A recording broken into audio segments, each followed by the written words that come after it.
надяваме се в следващите години или месеци да финансираме за новата сграда на математическата гимназия, община Пловдив е отделила имот, който е предназначен за новата математическа гимназия. Надяваме се там на подкрепа от държавата за намиране на финансиране, но образованието е приоритет и образованието води до абсолютно всичко. Без образование не може да има развитие модерно и богато общество. Така че за нас това е много важно. В Тракия има имот, който е определен по обществен план за училище. Достатъчно голям за една много голяма математическа гимназия. Достатъчно голям.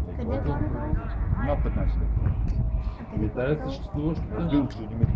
Близо до парка на репресирението. Къде ще бъде гордо?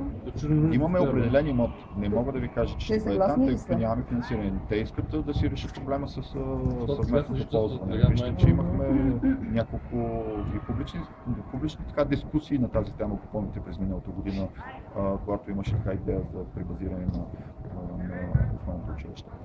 Така че тази тема е тема, която трябва. Не случайно казвам в минутите, в които предстои среща с министъра на образованието. Не случайно. Вижте, училището в Маноле, примерно, което е около 5 милиона. Да, то е пак за специалисти, така че на математиките също може да ги квалифицираме като специалисти. Не тук сигурно някъде толкова. Да, може да. 20. Не, особено за Пловдивския регион, това е много важно. Имате предвид, че помните в Садово гимназията, която функционираше в Садово, имаше толкова деца и не само деца, тя едно такова училище помага и регионалната политика от една точка на оставане на децата по местата, тъй като обезлюдяването, което наблюдаваме по селата е трагедия, наистина трагедия. Така че това, че коментираме училището в Маноле, не го казваме с ирония, то е добра инвестиция за Пловдивска област и трябва да бъде подкрепен. Значи, това е една от, може би, малкото смислени инвестиции на фона на проектите, които видяхме, които бяха финансирани.